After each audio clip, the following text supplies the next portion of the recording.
We just returning from a great trip to Italy. I thought it was really helpful for our team, both the practices leading up to the trip and the trip itself. It was a wonderful experience.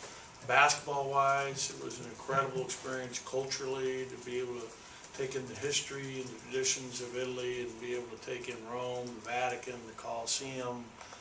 Florence was amazing. I think our players really enjoyed Lake Como, which was our last stop. San Marino, which is a little country in itself, private state within Italy, is really cool. So we had a lot of fun things, both basketball and otherwise, on that trip. And I know our players were also happy to get back and get back home. That was really a long travel day. That last day we were delayed 5 hours in Milan, so we were 8 hours early for our plane for an 11-hour ride to Atlanta to change planes and try to make our flight to Columbus, which we did miraculously, so it all worked out.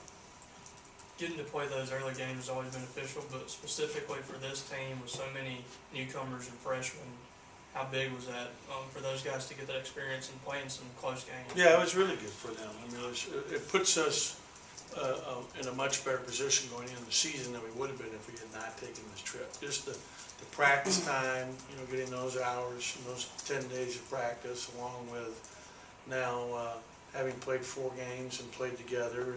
And of course, it'll be different now that we're adding Mario to the mix. It was really unfortunate that he wasn't able to go, and we were just ecstatic on Monday when the news was announced. He was deemed eligible to play and started school and classes with us yesterday. But that being said, it was great for everyone.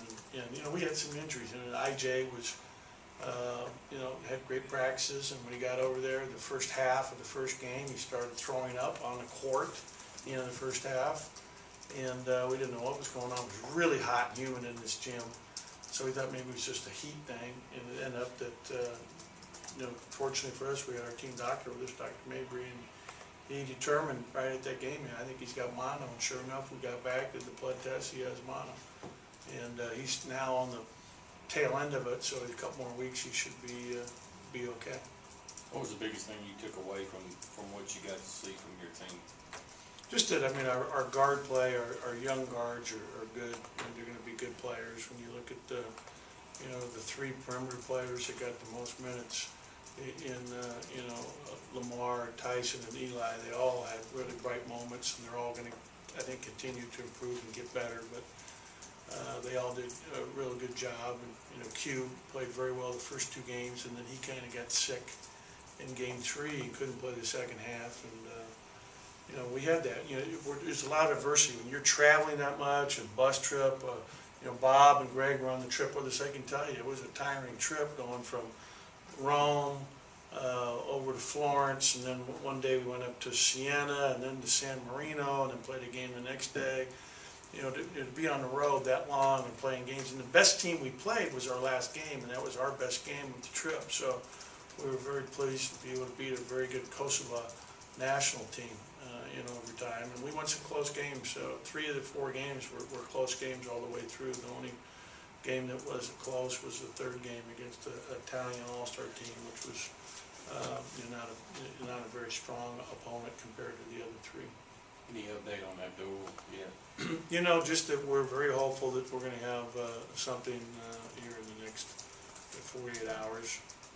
Can he get in school, or is he just waiting to enroll in school, or is there another process after he gets in school?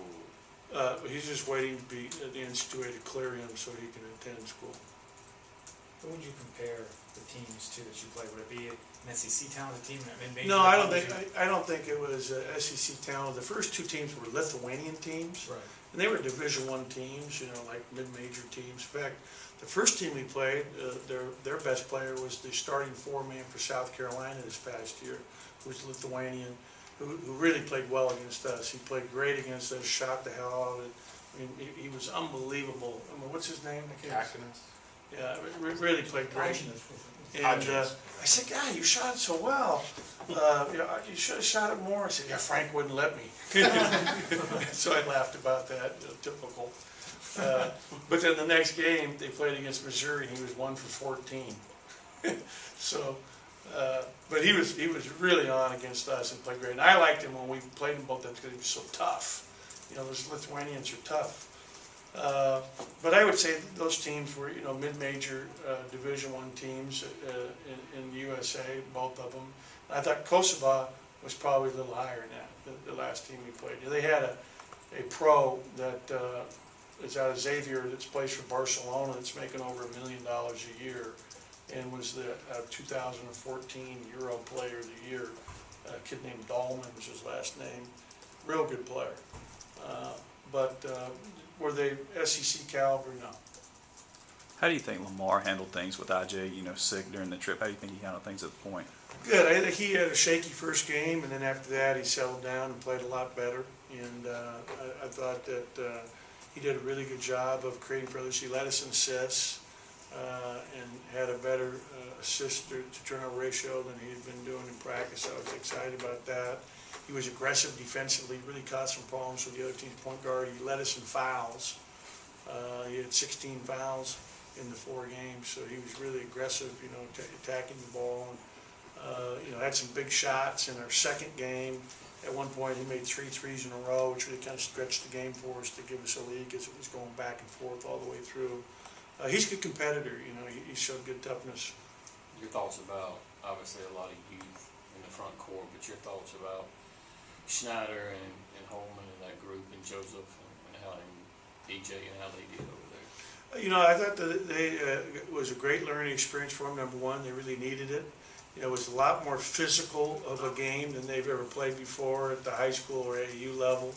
I mean, in our country, you can only have one hand on the player, you know, as he's in the post. Over there, they were allowing 2 hands. There was a lot of pushing and shoving going on.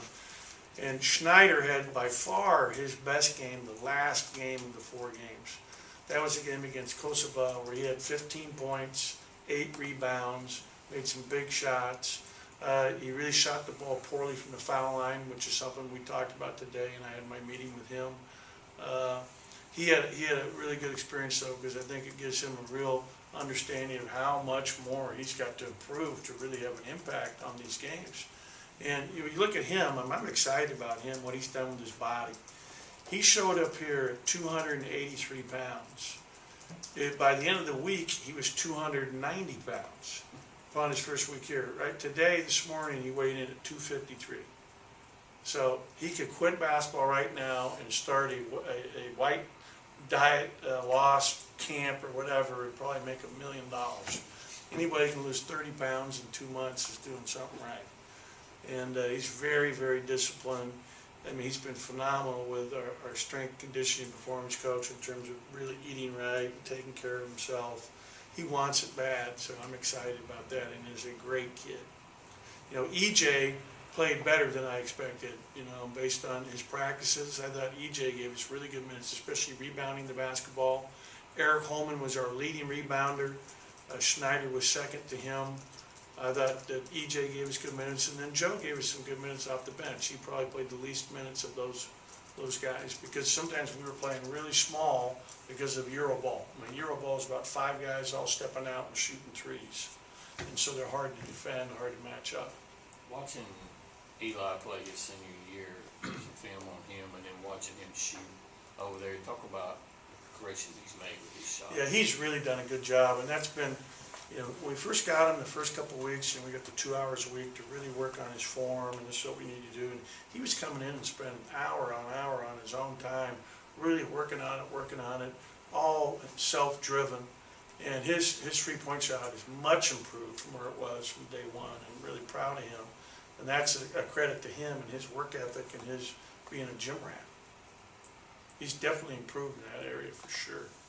Tyson seems to have brought his shooting over to the next level, but other things, where is he developing there, putting on weight, defensively? Well, you know, I'm really excited about him. He was our leading defensive rebounder. He had 20 defensive rebounds in the 4 games. So he had more defensive rebounds than anybody on our team at $158. You know, so that's impressive. He has a nose for the ball. He is pound for pound one of the strongest guys on the team. He's all muscle. I mean, there is no fat on that body. Mm-hmm. You know, he's got 1% body fat. He's lucky. I mean, but he's really strong. He's got great strength, great feel for the game, great presence. I mean, he never gets rattled. And the other coaches that we were playing against, wow, he's very good. You know, I like him. He doesn't get rattled. He shot 46% from three, which is by far our best shooter on the team. 46%, and made big shots down the stretch. So he played great. He really was outstanding in this trip. I was incredibly impressed with him. You know, defensively he's got to get better, and that also comes with getting stronger. He played backup minutes at the point as well and did a good job handling the ball. So overall, he was very impressive. You know, I thought Tyson was one of the better performers for our team during that trip. How do you envision using Q this year after using him in multiple roles last year? You know, he's going to be playing a lot of minutes, and you know, we see him playing a lot of his minutes right now at the small forward position, which turns him loose to go to the offensive glass. I think one of the games over there, he had 8 offensive rebounds, maybe it was the first one, and really played well. I think in the first 2 games, correct me if I'm wrong, Greg, he had 29 and 34. Those were the first 2 games, so he was really playing well. He had problems sleeping over there. You know, the time change over there is really difficult, especially for some people. Like at one point, he hadn't slept very much in like 3 days. I think it was wearing on him. And so, you know, and when it was expected that IJ had mono, when he had the pain right here where his spleen is, Doc was like, we're not chancing anything, we're not letting him play, which was the right thing to do. It ends up he's fine, but so he missed half a game. And his last game against Kosovo wasn't one of his better games. He didn't shoot it well and didn't play as well as he can play, even though he made some key plays down the stretch for us to win. But he really shot the ball well in the first 2 games. I don't know if you saw any of the games because they were being streamed via Bob, via Periscope. And you know, and I didn't know what to expect, and I didn't want a lot of publicity surrounding. I really appreciate all of you being sensitive to that, because you know, with everything that's going on in the world and all the different things that are going on in terms of the terrible things that are happening across the world and attacks on Americans. I was really worried. I had my own family, and I didn't want to take any chances to promote it, like what's going on with Mississippi State coming over there. So I appreciate your sensitivity to that. And as it turned out, after having done that trip, I'd feel much better about going back to Italy again without any issues of safety. It seemed like it was very safe and very locked down over there. Any more questions? Had you made a trip overseas or a trip like that, maybe if it was somewhere else with the team before? Yeah, we went to China in 2012, and wasn't worried about that because they had their own deal. But so how did that compare? This one compare to that one, and what do you gain from these trips? What have you seen kind of in your experience? Well, I'll tell you, it was first of all, to me, this was much more fun because I just found Rome and Florence and Lake Como just so phenomenal in terms of the place. The culture was really cool. You know, in Italy, everything revolves around these. You know, they eat dinner at 9 o'clock at night. Lunch is at 1 or 2. Dinner is a minimum 2 hours. Like we went in one day and had in our, what game was it? In our second game, we went in and had a pregame meal set up. You know, everything's fresh. They go out and get the chicken that day. And they're making homemade pasta for us. We went in, we were in and out in 35 minutes for our pregame meal. And the owner was devastated because he couldn't believe that, we didn't stay and enjoy and talk. And it's like, we're on a schedule here. We're going back for Sky Report and video and getting ready. But the culture there was so great. The people were so nice. It was really fun. Like you would have got a kick out of the fact that, Schneider and EJ are walking in Florence, and everybody who saw them wanted to stop and take pictures with them. There was like, free pictures of the 2 American tall basketball players for an hour. At least, ask them, it might have been 2 hours. They were like, stars everywhere they went. Everybody wanted to take their photo with them. It was really fun. And if you haven't been there, it's unbelievable. Like the church we saw in Florence is it took 200 years to build. I mean, the detail and the architecture, the workmanship, it was just phenomenal. It was just mind-boggling. We think we see something here's 100 years old, that's nothing. We're walking in, churches 800, 900, 1,000 years old, all over the place. It was incredible, really incredible. I think that our players really had a good experience, and I think when they look back 20 years from now, they're going to really appreciate how special it was. And even one of the players, they say, Coach, it brought us closer together. Spending all that time with each other. And that's exactly what you want out of a trip like that, the bonding experience of being together. So it's made our team closer together already before you even started this year, which is really, really important. How is Xavier Stapleton's rehab going? It's going well. He's made a big jump in the strength in his knee from the middle of this summer. He was like, I want to say 54% strength between his good leg to his, his weak leg. Now it's up into the 70s, so it's really jumped up in the last 6 weeks to 2 months. So I'm encouraged by that, and still have in my mind that by the end of December he'll be playing games for us. The last 2 games prior to going into SEC play. That's our goal anyway. So he's got all of September, all of October, all of November to really get that thing right. But we're not going to take any chances. It's going to follow whatever the doctor's orders are, whatever our trainer, our team doctors say is what we'll follow. But it's projecting out that way right now, which is great for him and great for our team because we expect he'll be a very helpful player for us once he gets out. Okay, thank you, Coach. Good. Thank you.